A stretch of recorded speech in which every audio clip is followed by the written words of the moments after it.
Hey kids, yeah, the mic is on. Thanks for coming out. I know the fair's going on. Fred's here too. Hot dang. Hey, I dare you, please stand up and join our guest soloist on the Star Spangled Banner. Here's Caitlin Sisler.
So, if you remember Caitlin, then you know what you're up for. If you haven't heard her before, that was just a little taste. Oh, Lordy, you're in for it. And Jesse, your dad's here too.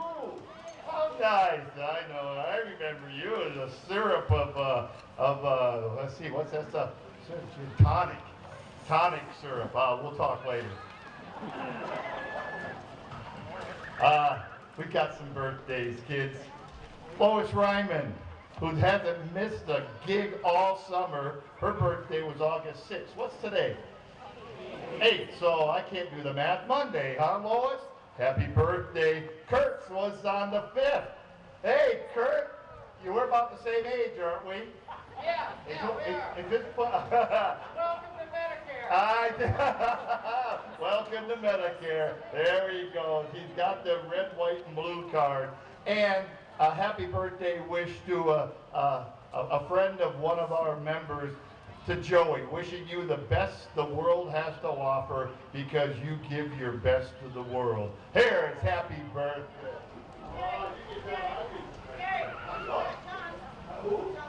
Oh, and John Leather's birthday as well. Wait, do we have any more?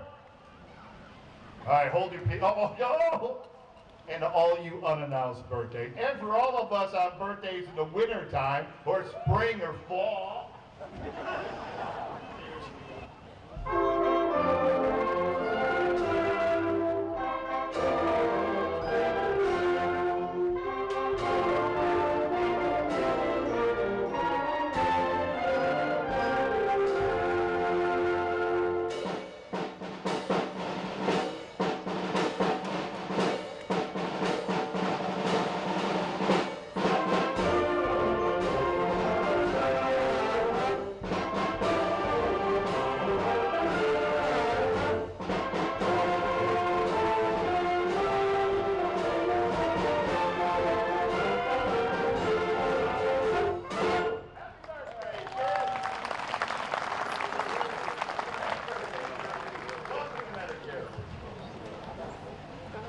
This Obamacare is not near what it used to be. Getting Medicare is pretty good, huh?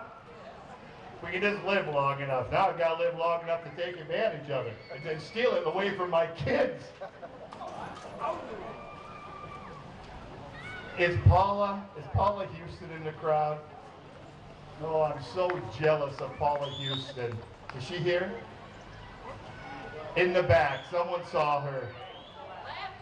Well, there we go. Thank you, Paula, for being here. For all of us that are orphans, and I remember the first time that one of my colleagues, not one of my most sensitive colleagues that I've taught with.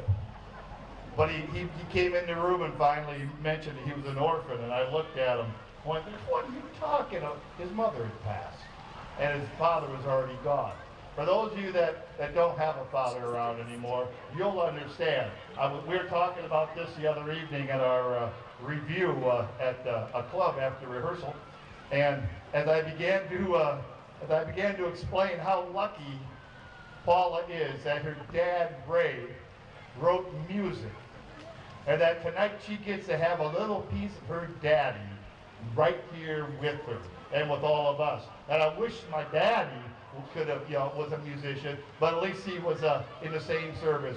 Ray served in World War II in the Navy, and he was a musician. A Navy musician, and he wrote music. And the first concert this summer, she came to me afterwards, and we had a little chat, and I signed some books. Hey, speaking of books, kids, I'll be here afterwards, too. The line won't be too long. It's okay, I'll stay because Dairy Queen promised to stay open late.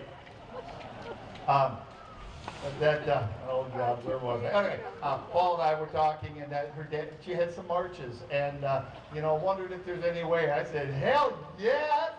And the hardest thing about it is that it's manuscript.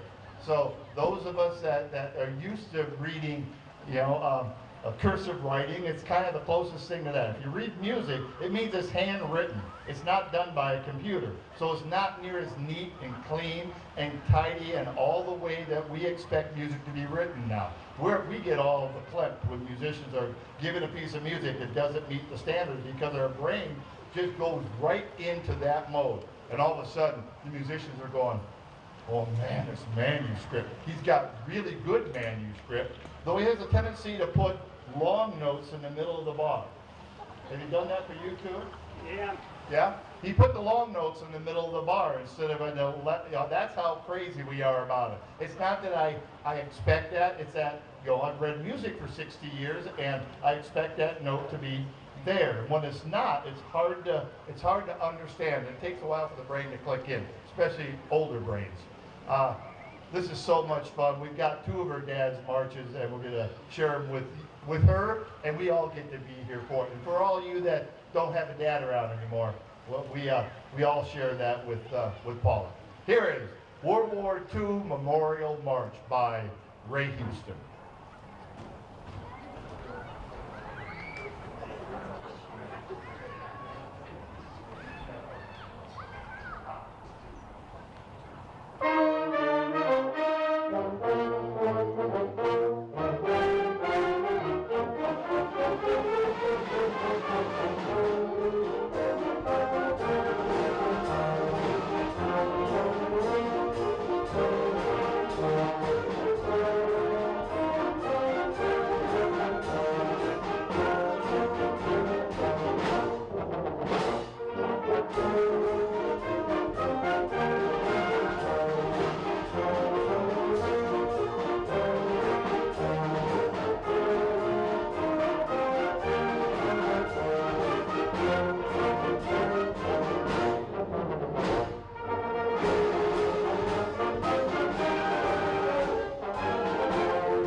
Yeah, there's another one of those that just try to slap the smile off of her face. Wasn't it cool during the breakup strain that he got all the service songs in there? You heard the little snippets of the service songs, and then a little bit of "My Country 'Tis of Thee" thrown in the end. God, what a fine march, and to know that your father wrote it, even better. Okay, kids, let's get Caitlin up here.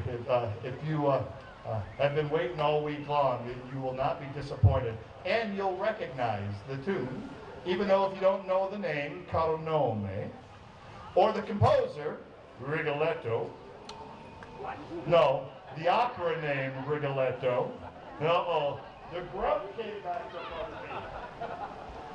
The Grout, freshman music history. The guy who wrote the name of the book is Grout. They still use it. And the composer who wrote it, which is Giuseppe Verdi. You'll know the tune just as soon as she starts to sing it. Please welcome the bandstand. This is Caitlin Sisler and Caro Nome.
Okay. From the sublime to the ridiculous, it's all about contrast. Back in 1963, stereo hit the world. Ooh, I just saw the news tonight. 10 million of us bought these suckers. Mustangs. The 10 millionth rolled off the Flat Rock assembly line today. In that same, in 64, this piece was written in 63, that stereo was a big deal. It was really just high fidelity. They had no idea what stereo was, and God help us, a couple of years later when they thought they had quadraphonic down. It'll date those of us that remember that. I chose the composition, Trumpets in Stereo, because of the composer, James Christensen, and I know his stuff. He was the first composer in residence for Disneyland. So he wrote all the beginning troubadour stuff. Before we even had Tuba Christmas, he was out there writing tuba quartets. And that saxophone quartet that would run around the park and honk, that was all James Christensen stuff. The fellow knew how to write. He was like Leroy Anderson of the West Coast. That's what I call him. And you'll hear it right away. Here's a cute little trumpet feature for the whole section. Here's Trumpets in Stereo by James Christensen.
And now we're going to have Caitlin come up and play the saxophone. Oh, yeah. I messed up before. That'd be a good one, huh? Reminds me of a Bitterroot community band tour where we just all switch turns every time. That would be fun to hear Jesse sing some and then hear Caitlin play the saxophone. I wonder, how is she? What did she play in band? Did she ever play in band? Oh, a cellist. Okay. Did, I bet you Jess would win the trade. Maybe I'll try that next year. Hey, Jesse Docknall is with us now. Is that right? And Jesse is the band director at Big Sky and a fine saxophone. Ah, look at that! Look at that! Hey, how's the nacho booth going, buddy? All right, the nacho booth. Oh man. There we go. We could run down the fair. It's free now, so you could run in, buy some Big Sky nachos, or just, I just go at the booth and look pathetic. They give me free food. They go, wait, weren't you the band director here 100 years ago? And I get free food. It works. I practice looking pathetic though, okay? We found some great things to feature Jesse with today. This is the Sax King. It's a schmaltzy piece, the turn of the century, and you'll just, 20s maybe, huh? Yep, in the 20s. If you want to enlighten us about Ed Chinette, there we go. He's got some dirt on the composer. So Ed was a member of a judging panel for the state of Illinois' very first band contest. And there was a great article with his written comments for the young musicians. These are high schoolers, and he wrote the really nicest things about Joliet High School's band, really nice things. But then he was brutally honest about a few other musicians. Here's just a couple of his words in regard to some other bands. There wasn't a band penalized for playing too softly, though many were marked off for using more ambition than judgment. There were 4 strains in that piece, 3 of them being strains on the mental, moral, and physical turpitude of the judges. Here's the 8th band, which has tried to finish Schubert's unfinished symphony. As far as we are concerned, some of them have already finished it. Evidently, that baritone has got his musical training from hollering down a rain barrel. Get a sweet, pretty tone, old man, and leave the noise for the fire alarms, the circus calipotes, and the earthquakes. Music shouldn't attempt a competition with a cyclone. And there's more. It just keeps getting meaner. So, we hope you enjoy this little ditty he wrote for saxophone. And let's hope he's not going to write any comments for me.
Hey, I'm not going to forget. Here come our wonderful volunteers to pick your pockets.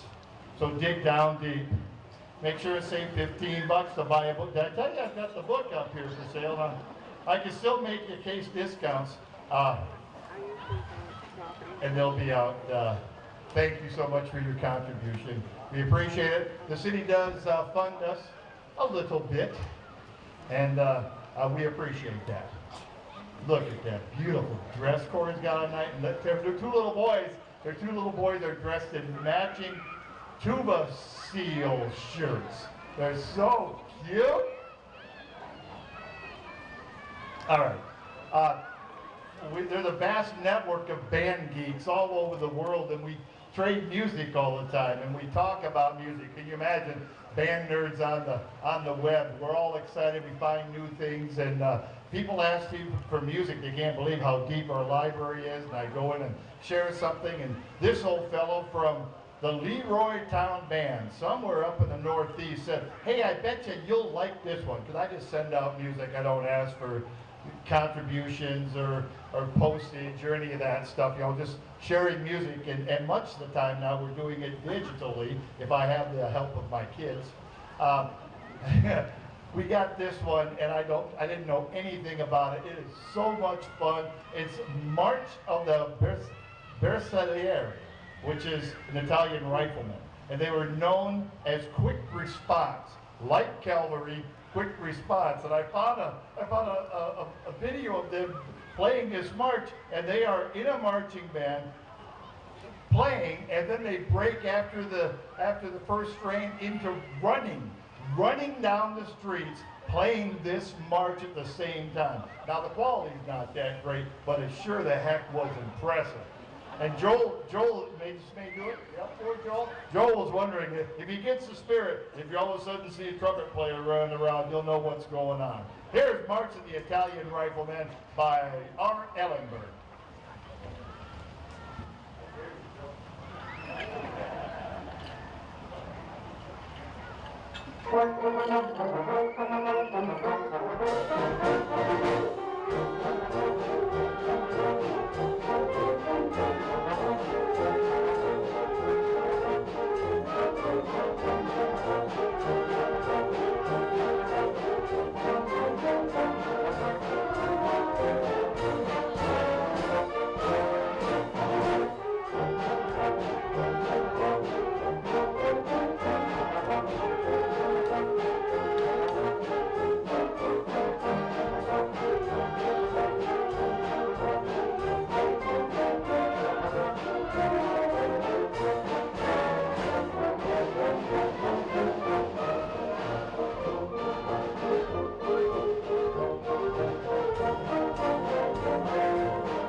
We got a bunch of stuff going on musically this week as well. So the fair is going on. I did offer Stampede Pete a reprise. And those of us that remember Stampede Pete, Matt Tipton at Washington Middle School, trombone player and wonderful singer. He said Stampede Pete is retired, though the Stampede is going on. To start tomorrow night, or are they out there riding stock tonight? And I was hoping to get Matt back up on the stage. Matt is taking a job, and he's going off to Bangor, Maine. So Stampede Pete will be recruiting for some other cowboy. Also this week, St. Anthony's Church is hosting a benefit, a silent auction, and an open mic for Jody Marshall, the fantastic pianist we lost earlier this summer. Thursday night at St. Anthony's at 7. And the Missoula Symphony Orchestra at the downtown at Caras Park, and catch the, it's probably the, and we all know that Darko's leaving, but it's a year away. But John's usually hiding over here. I don't see John right now. John, he's not here tonight. He's probably busy working. Well, maybe they're rehearsing. Maybe so. The Missoula Symphony Orchestra. What time is that gig? 7 o'clock down at Caras Park. It'll be a little cooler than it is a Friday night. Hey, welcome back to the stage. Here is Jesse Docknall, and he is doing a composition written by Lenny Niehaus. And Lenny Niehaus was the lead alto sax player and the #1 arranger for the Stan Kenton Orchestra, and all of his brass players especially. Oh my gosh. So the guy knew how to write. Here's a cute little piece called Harmony.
smiling people. Gosh, it's nice to make people smile. I see you smiling down there, Dad. I remember playing for my father. Hey, we're lucky enough to share another one. This is the Fighting Lady March by Ray Houston. It was an aircraft carrier operating in the Pacific Theater during World War II. Sunk at the Battle of Midway. Really? Sunk at the Battle of Midway? No. Paul was waving us off. Don had his smartphone up. Maybe you want to try my flip phone instead? Another fine composition. Enjoy and smile along with Paula. Here's the Fighting Lady March, the USS Yorktown.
All right, what better time and song than for now?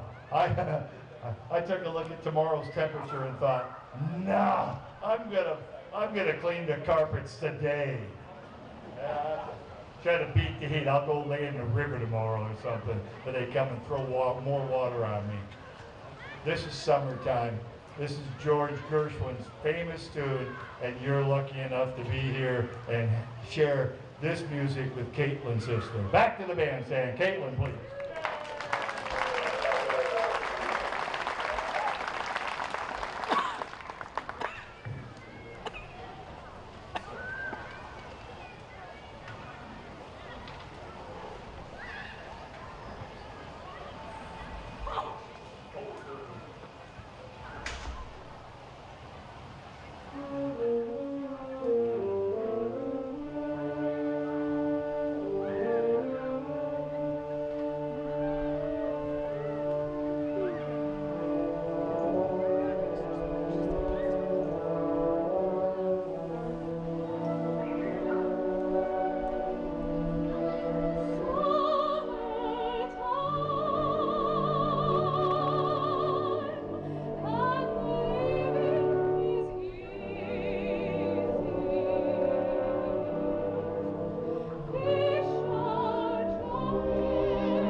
So lucky to have these folks in town. And will come out and share music with us on this wonderful evening. Oh, it's starting to cool off. The sun's down. Hot dang. Maybe the carpet's dry.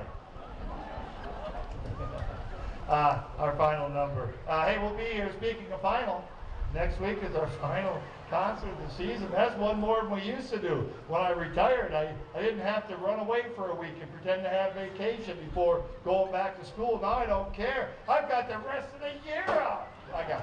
Woo! Sorry, Grant. I know there's some people with still jobs. This is a great piece. Susan Hintz, the gal who did most of the research on that book I'm hawking, and she does lots and lots of research. She found the composer of this tune. It's called Dangerous Blues. It's a foxtrot, so if you feel like dancing, go ahead and get up. Though I like to keep the tempo back a little bit. It's called Dangerous Blues. She was a Kansas City phenom, and she died at smallpox after this hit and several others at the age of 17. Yeah, isn't that cool? I get not cool that she died, but she was so prolific at such a young age. That's what I meant. Oh boy, more stepping in it. Hey, we'll be here next week. A slew of soloists, wonderful things going on. Thank you so much for coming out and sharing this wonderful evening. Ron, for doing all your MCAT taping. Thank you, buddy, so we can watch it this winter when we're huddled up underneath the blankets. Here is Ta-de-da-da-de-dum, the Dangerous Blues.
you.